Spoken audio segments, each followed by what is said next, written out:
Kabanata 4471. Hindi mo sila basta-basta makikilala para sa mga taong iyon para makilala ka sa panahon ngayon. Kahit gaano mo pa ipagmalaki ang iyong lakas, hindi ka magiging kasing kahanga-hanga ng mga taong iyon. Hindi mo na mababago ang katotohanan iyon. Kung ganoon ka talaga kahanga-hanga, bakit hindi ka magpasok ng mas maraming negosyo para kay Mandy? Bakit hindi mo siya bilhan ng isang villa mula sa Austrian Bay? Natural, tiyak na hindi nirerespeto ni Tita Anderson si Lillian Yates matapos siyang tawagan. Kaya naman mas nairita si Lillian kaysa dati. Tingnan mo si Young Master John. Na-bailout siya sa isang tawag lang ng pamilya niya. Ang kanyang reputasyon lamang ay maaaring magdala ng milyon-milyong dolyar na halaga ng mga kontrata para kay Mandy. Nadurog ang puso ni Lillian matapos ipaalala sa sarili na niloko ni Harvey York si Silas John at itinapon siya sa likod ng mga rehas. Kung tutuusin, siya ang best-in-law niya. Hindi niya ito pababayaan. Austrian Bay. Nagsalita si Harvey. Niregaluhan ko siya ng Austrian One, pero ayaw niya. Hihihi. Yung Austrian One. Yung nagkakahalaga ng 150 milyong dolyar. Natigilan si Lillian bago nagpakawala ng malamig na tawa. Sa palagay mo ba ay hotshot ka dahil lamang sa nakatanggap ka ng ilang mga papuri? Kung kaya mo pa ang bahay, luluhod ako at tatawagan kitang daddy. Sina Gabriel Lee at Avery Foster ay nanunuya kay Harvey. Hindi nila namalayan na ipagyayabang niya ang pagbili ng Austrian One sa unang lugar. Bahagyang dumilim ang mukha ni Mandy Zimmer. Inay, tama na. Katahimikan.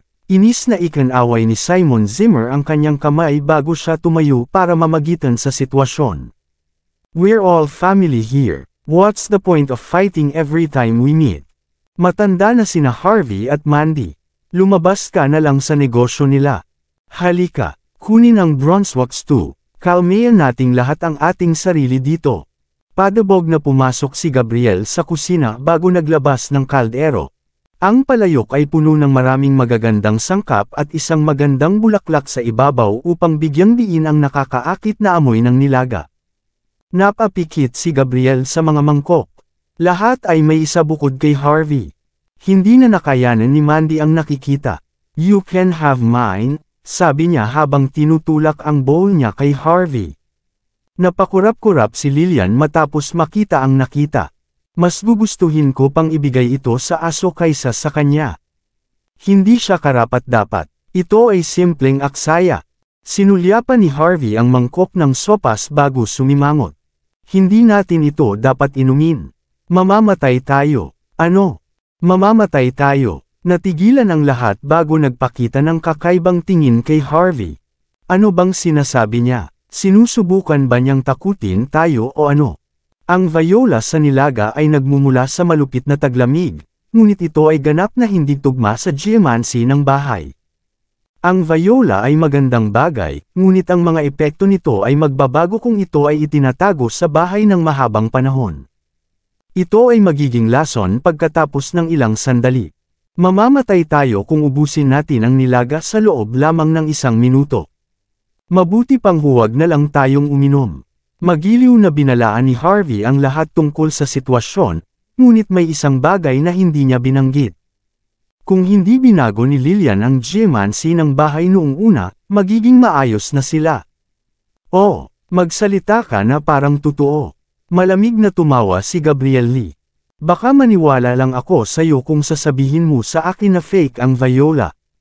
How dare you talk na parang isa ka talagang eksperto sa geomancy.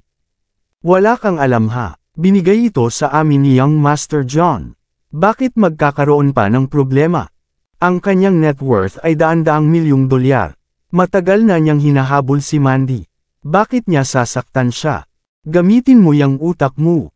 Isang panunuya ang pinakawala ni Avery Foster. What a interesting live-in son-in-law natin dito, ha?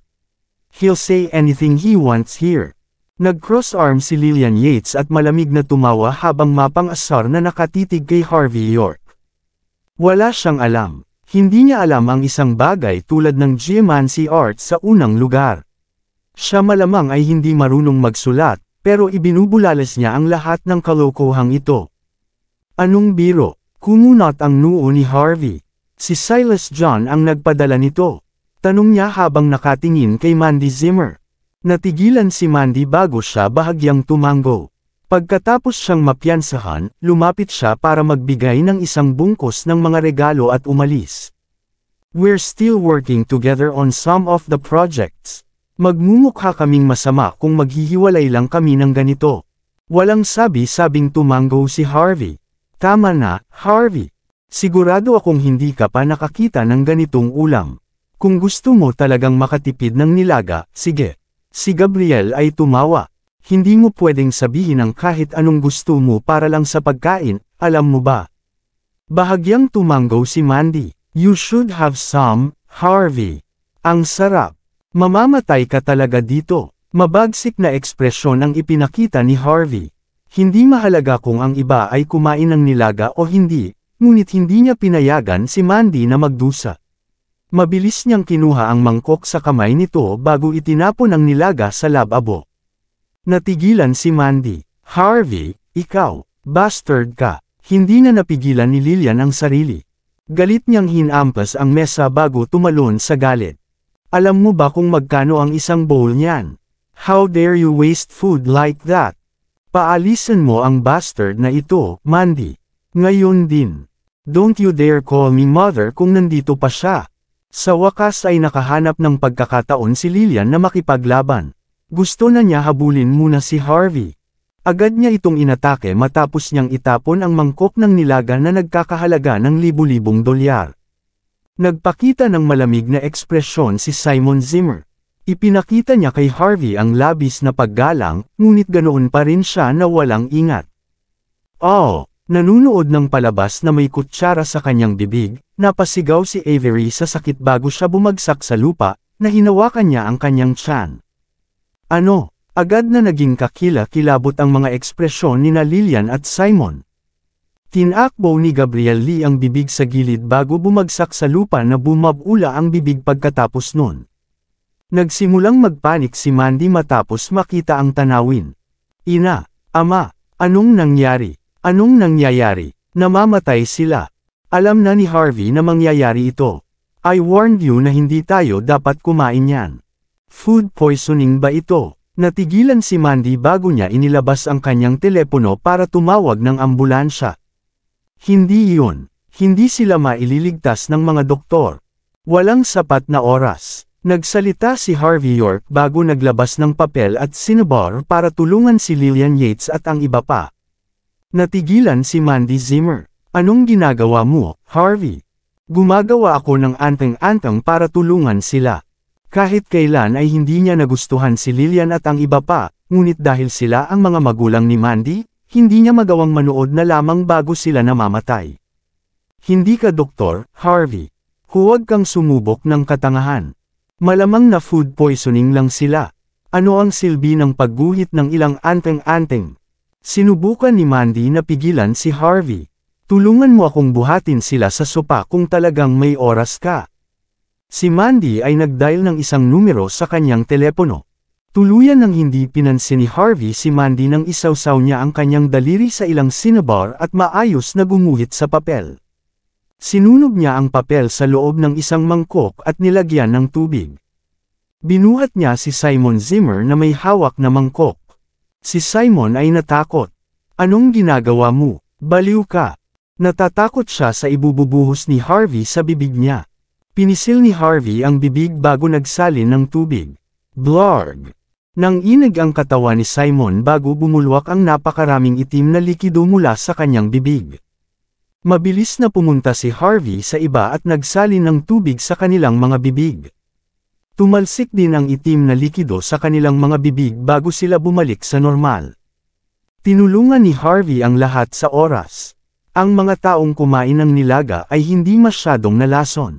Pagkatapos magpahinga, at lahat sila nakabawi ng maayos. Lahat sila ay nakaramdam ng sobrang awkward. Pinagtatawanan nila si Harvey sandali bago sila nasa gilid ng kamatayan. Kung hindi dahil kay Harvey, patay na silang lahat.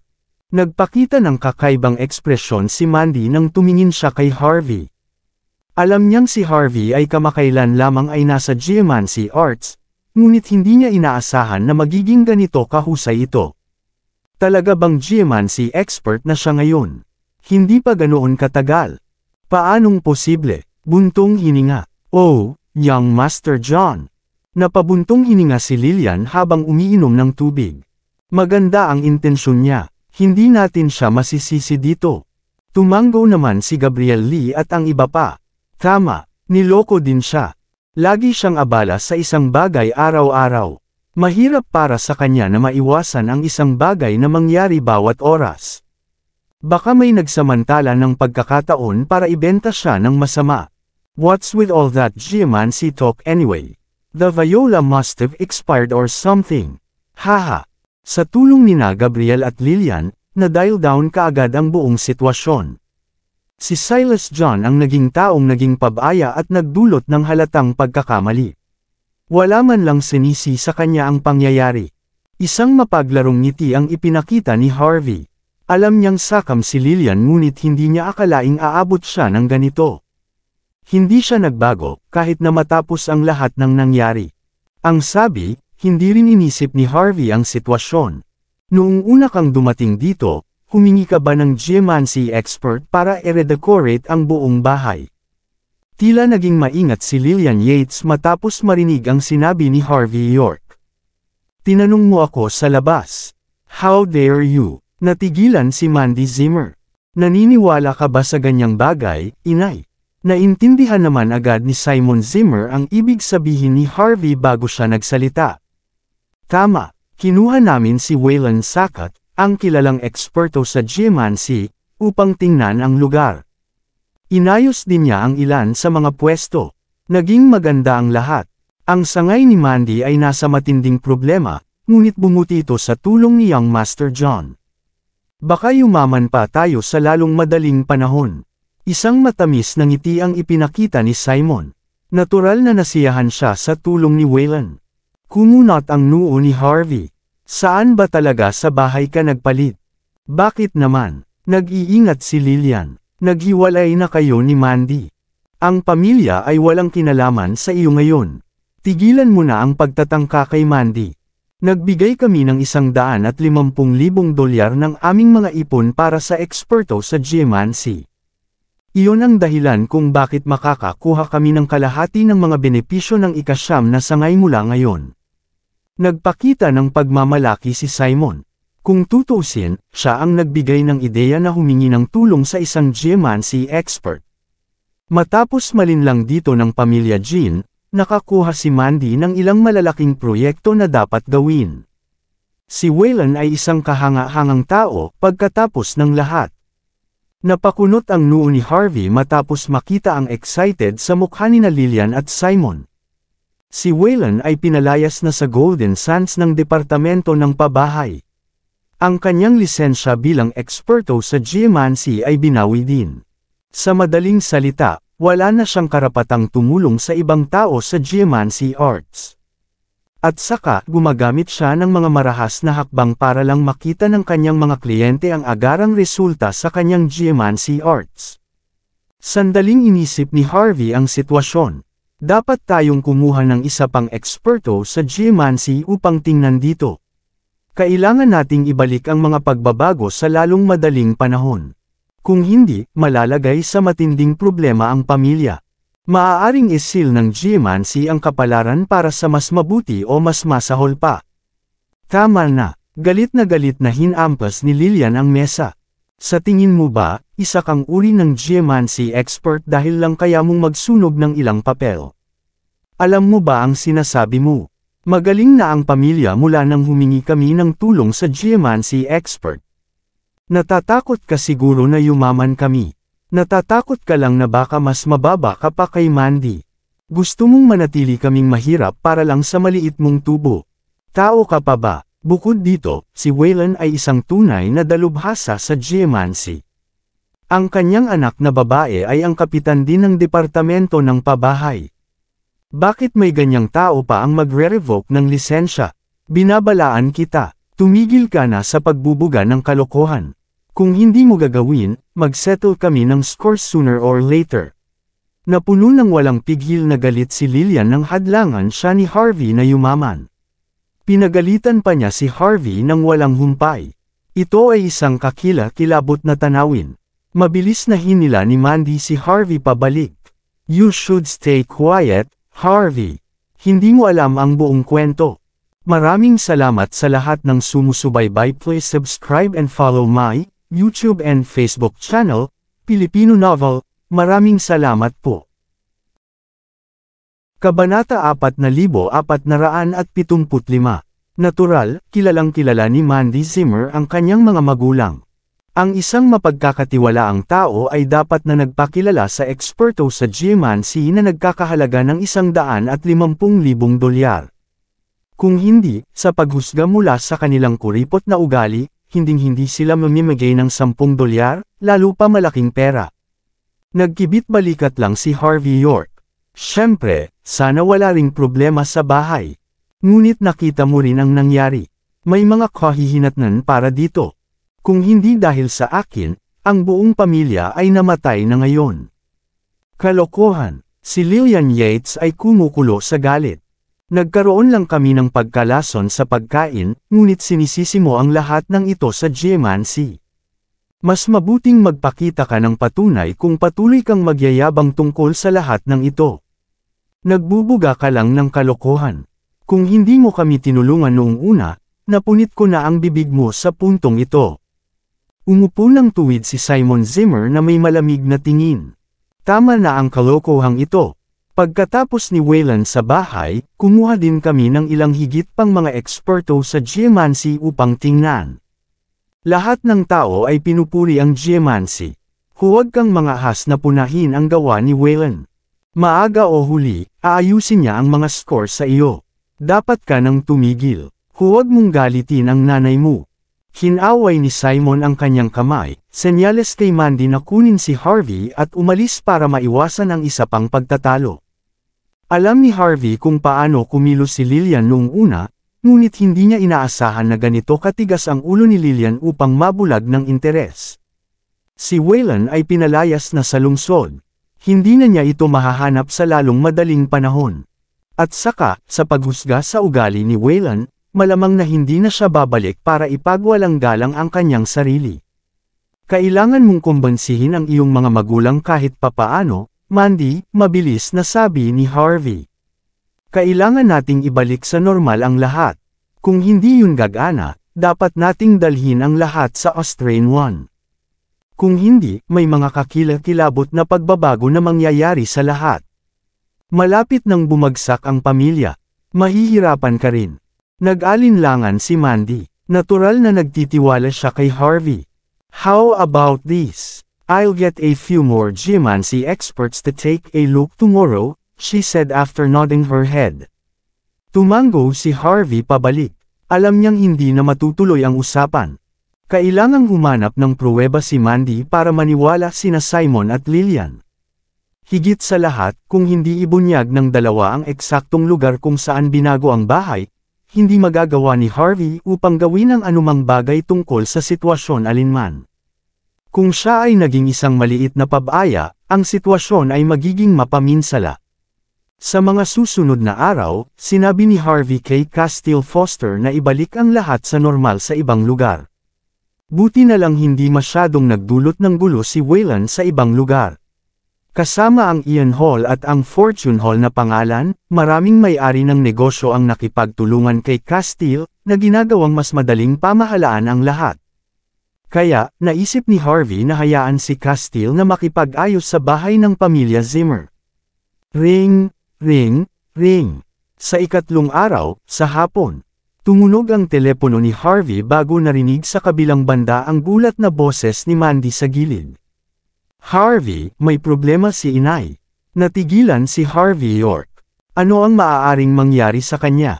Nakatira siya sa bahay. Siya ay kinuha ng mga pulis. Hindi ko alam ang mga detalye, ngunit papunta ako sa istasyon. Nasaan ka ngayon? Tanong ni Mandy Zimmer. Nasa labas ako. Don't worry. I'll be there. We'll talk after. Ibinaba ni Harvey ang tawag bago mabilis na umalis sakay ng taxi. Makalipas ang kalahating oras, nakarating si Harvey sa Zimmer family villa kasabay ni Mandy. Nagtama ang mata ng dalawa bago nagmadaling pumasok. Ilang tao ang nakaupo sa sopa sa loob ng main hall. Sina Simon Zimmer, Gabrielle Lee, Avery Foster, at ilang malalayong kamag-anak ay naroon, kasama ang isang kilalang tao, si Silas John. Napakunot ang noo ni Harvey matapos makita si Silas ngunit wala siyang binanggit sa sandaling iyon. Natigilan si Mandy. Bakit ka nandito, young Master John? Bahagyang ngumiti si Silas habang nakatingin kay Harvey bago inilipat ang tingin kay Mandy. I came after hearing about your mother, Mandy. Baka makatulong ako kahit papaano. Bahagyang tumanggaw si Mandy. Walang kwenta na tanggihan ang tulong ni Silas. Anong nangyari dito, ama? Tanong niya pagkatapos maglakad papunta kay Simon. Nagpakita ng kakaibang ekspresyon si Simon. Maganda ang takbo ng negosyo ng nanay mo kamakailan. Nagpasya siyang bumili ng isang tindahan upang magbenta ng ilang mga lokal na produkto dito. Sa unang araw ng negosyo, isang matandang babae ang namatay kaagad pagkatapos subukan ang pagkain sa tindahan. Ang lahat ay nangyari pagkatapos tumawag ang pamilya ng mga pulis. Di nagtagal, sinarado na ang tindahan. Natukoy ng pulisya at ng Food and Drug Administration na ito ay isang kakilakilabot na sitwasyon at kailangan nilang sabay-sabay na imbestigahan. Nalason ang pinakaunang customer. Hindi makapaniwala si Mandy sa narinig. Paano ito posible? Alam ko kung saan siya bumibili ng mga paninda. Nag-import siya sa isang distributor kasama si Tita Anderson. Paano nangyari ito noong una? Napakunot noo si Harvey sa nakitang nasa harapan niya.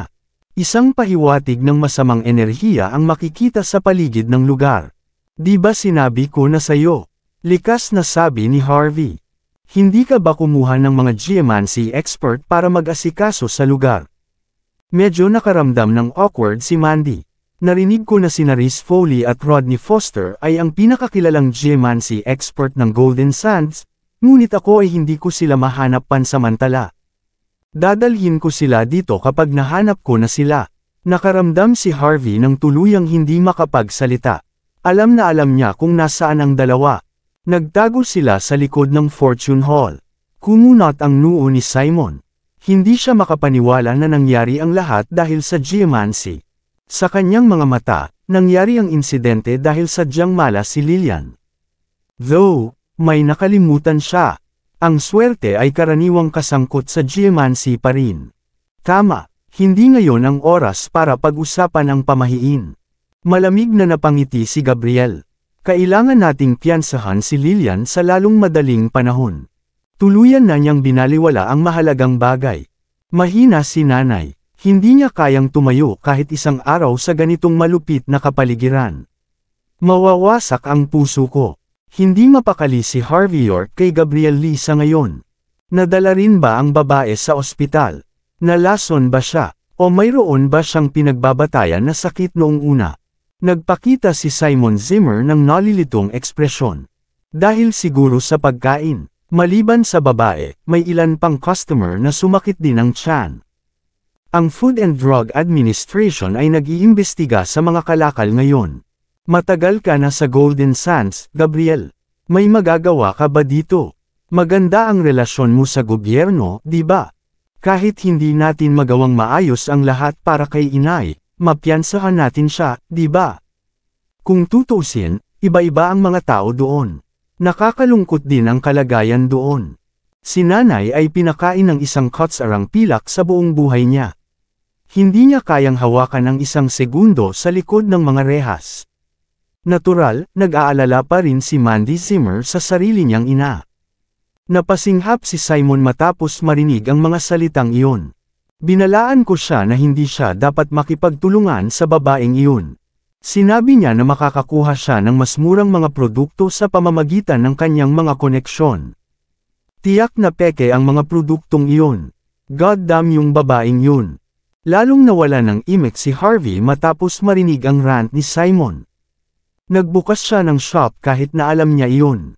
Sa ganap na pagkagulo ng geomancy ng pamilya, maaga o huli, magkakaproblema sila. Wala ka na ba talagang maitutulong, Gabrielle? Mukhang umaasa si Simon nang sumulyap siya kay Gabriel. Pagkatapos ng lahat, si Gabriel ay isang lokal na may magandang background at mga koneksyon. Nagdadalawang isip siya. Alam niyang ito na ang pinakamagandang sandali para mapagtagumpayan si Lillian, ngunit umiling pa rin siya pagkaraan ng ilang sandali. Hindi naman sa ayaw kong tumulong, wala lang talaga akong magagawa. Ang babaeng na lason ay kabilang sa pamilyang Bolton, isa sa mga hermit families. Siya ang ina ni Azrael Bolton, ang pinuno ng pamilya. Sa kapangyarihan ng pamilya, natatakot ako na wala akong magagawa. Ano? Biglang nagbago ang ekspresyon ni Mandy, nanay ni Azrael. Nagpakita ng kakaibang ekspresyon si Harvey. Safe to say na si Lillian ay sadyang malas. Kailangan lang niyang magkaroon ng problema kay Azrael. Yan ang pinuno ng pamilya Bolton. Kung may nangyari man sa babae, kahit ang pamilya Jean ay hindi makakabuti. Si Lillian ay tapos na para sa Sigh. Mahilig lumabas ang babae at dumalo sa mga event sa labas. Pagkatapos makita ang iyong ina na nagtitinda sa kanyang tindahan, siya ang naging unang customer. Sino ang nakakaalam na mangyayari ito? Si Simon ay nagpakita ng nakakatakot na ekspresyon. Hindi nga alam ng nanay mo kung sino ang babaeng iyon, kung hindi pa niya ibebenta ang mga produkto noong una. Nagalit siguro si Azrael sa sitwasyon. He'll pin the Zimmer family for this. Hindi lamang siya nakakuha ng pulisya at ng Food and Drug Administration, ngunit nakuha din niya ang buong gobyerno na imbestigahan ang ika-9 na sangay. Kahit si Gabriel ay walang magagawa tungkol dito. Kung hindi dahil kay Silas, lahat tayo ay kinuha na para sa interogasyon ngayon. Si Simon Zimmer ay kahanga-hanga nang tumingin kay Silas John. Maraming salamat, Silas. Hindi ko akalain na tutulungan mo pa kami pagkatapos ng nangyari. Malaking pabor ang utang namin sa iyo para dito. Masyado kang mabait, Theo. Pamilya tayo, kung tutuusin.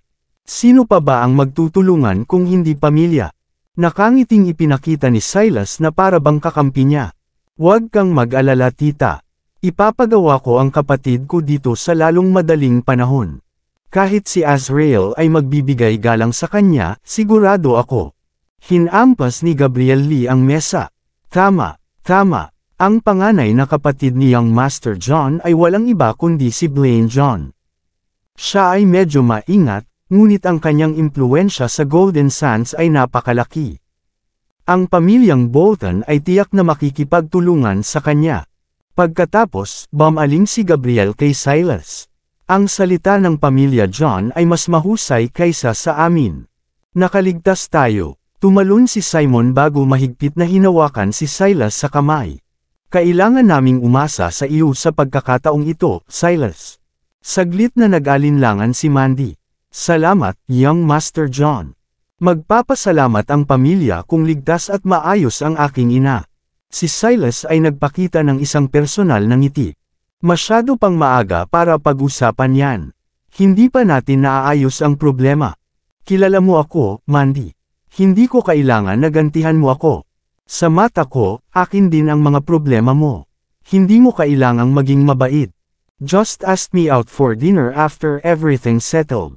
Malinaw na malinaw ang layunin ni Silas. Kalimutan mo na. Wala kang karapatan. Hindi mo rin kailangang piyansahan si Lillian, sabi ni Harvey. Sa halip, ililigtas ko siya. Itikong mo yang bibig mo.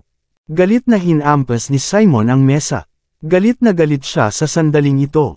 Wala kang karapatang magsalita ngayon. Bakit tayo magpapanik ngayon kung medyo may kakayahan ka?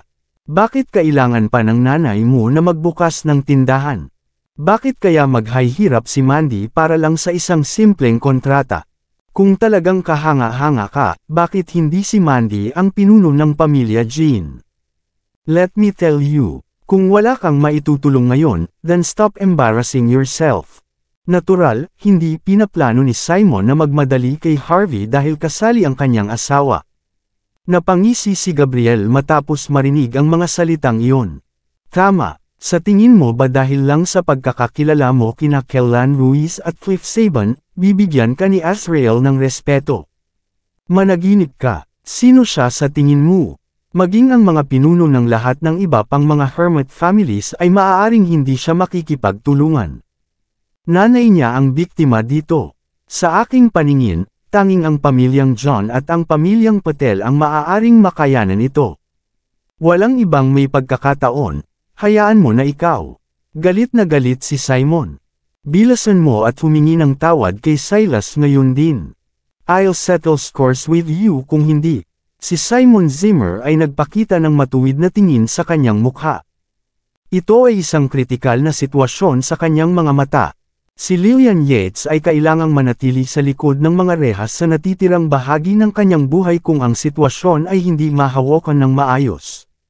Sapat na ang masama na hindi tumulong si Harvey York, ngunit naglakas loob pa rin siyang labanan ang isang tulad ni Silas John. Gusto niyang mamatay o ano? Humingi ng tawad. Kalmadong sinulyapan ni Harvey si Silas. Matatanggap kaya niya ang paghingi ko ng tawad? Ano ba kasing ibig sabihin nun? Naka-cross arm si Avery Foster habang nanunuya kay Harvey. Nanggugulo ka pa rin hanggang ngayon. Saglit na nag-alinlangan si Mandy. Baka hanapin mo si Kyrie. Malamig na tumawa si Gabriel bago pa matapos ni Mandy ang kanyang mga salita. Hindi ako ang tunay mong kapatid, Mandy, pero dapat ko man lang harapin ang sitwasyon para sa kapakanan mo. Hindi mo matutulungan si Harvey ng ganito. Sinabi na sa akin ni tatay at nanay. Magaling si Harvey sa Golden Sands dahil siya ang pinananatiling tao ni Kyrie Patel. Gagawin niya ang kahiyahiyang bagay para lang sa sarili niyang interes. Dapat maging tapat kang tao sa halip. Tignan mo ako. Nakakain ko na kasama sina Mr. Bolton at Mr. Gibson, pero pinagyayabang ko ba iyon noon?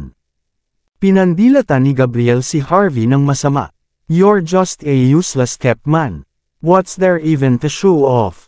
Matapos maalala ang kahihiyan na ibinigay ni Harvey, gustong durugan ni Gabriel si Harvey. Nang malaman niyang umaasa si Harvey kay Kyrie, napuno siya ng selos at panghahamak. Hindi inaasahan ni Gabriel na magiging ganito siya kung hindi kasali si Kyrie. Kumunot ang noo ni Harvey. Hindi natin kailangan si Kyrie sa maliit na bagay. Anong sabi mo? Hinampas ni Simon ang mesa. Sino ka sa tingin mo kung wala si Kyrie? Dahil mahal na mahal mo si Kyrie, kaya maging live-in-in-law ng pamilya Patel. Stop embarrassing the damn family already. Kaya nga, hindi natin kailangan si Kyrie.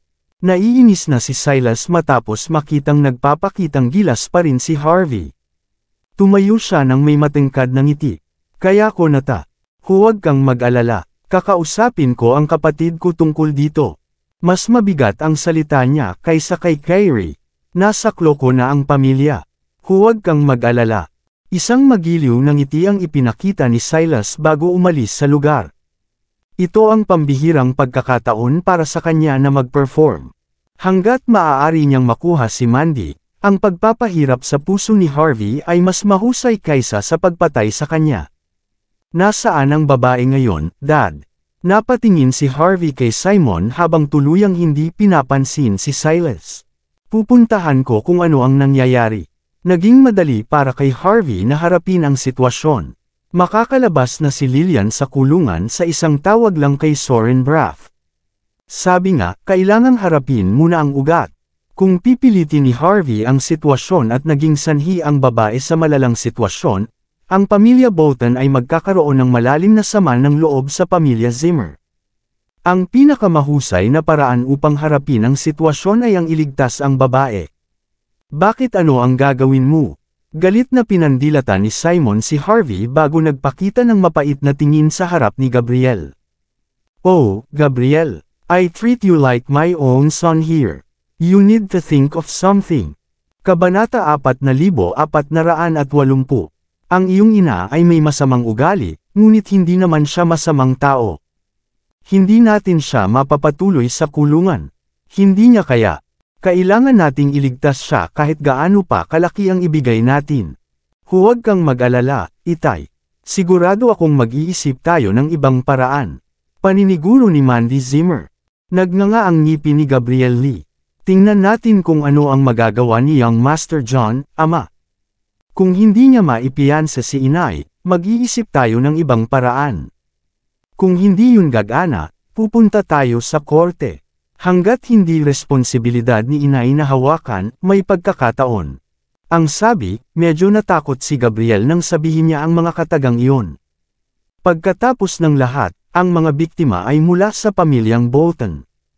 Kung sinakta ni Lillian Yates ang ina ni Azrael Bolton sa pamamagitan ng pagbebenta ng mga pekeng produkto, hahabulin niya si Lillian hanggang sa dulo ng lupa. Hindi siya titigil hanggat hindi nasa ilalim ng 6 na talampakan si Lillian. Sa halip, bibisitahin ko ang pamilyang Bolton. Plano ni Harvey na humingi ng tulong kay Oscar kung hindi niya kakayanin ang sitwasyon. Hanggat mailigtas ang babae, malamig na tumawa si Gabriel. Anong magagawa mo dyan? Sabihin mo sa amin, kung hihingi ka ng awa. Hindi sila makikinig kung ihampas mo ang iyong mga tuhod sa harap nila. Kailan ko ba sinabi na manghihingi ako ng awa? Itatanong ko lang sana ang sitwasyon, sagot ni Harvey. Hihihi, maraming medical experts dito sa Golden Sands, pero walang nakapagligtas sa nanay ni Azrael. Anong gagawin ng live-in na kagaya mo dito? Hindi mo sasabihin sa kanila na masama ang geomancy o ano, di ba? Kahit maniwala sila, may magagawa ka ba? Are you kidding me? Isang malamig na tawa ang pinakawalan ni Simon.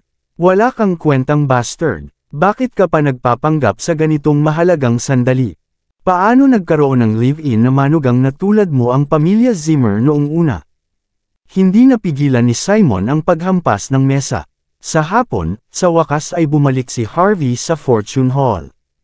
Nang tatanungin na sana niya kung nasaan ang nanay ni Azrael na si Lola Bolton, biglang tumawag si Saul Robbins. Anong nangyayari, Saul? Hindi binalak ni Harvey na maglibot sa apoy. Mayroon bang ibang tao na nagdudulot ng gulo sa Golden Estate pagkatapos nawala si Ronnie Lee? Hindi. Magaling ang kumpanya. Si Leona Foley ay isang kahanga-hangang babae din. Siya ay napakahusay sa geomancy, pagkatapos ng lahat. Lahat ng customer ay nagtitiwala sa kanya. Ang mga lupang nire-recommende niya ay mabibili agad. She's a genius. Walang tigil na pinupuri ni Saul si Leona.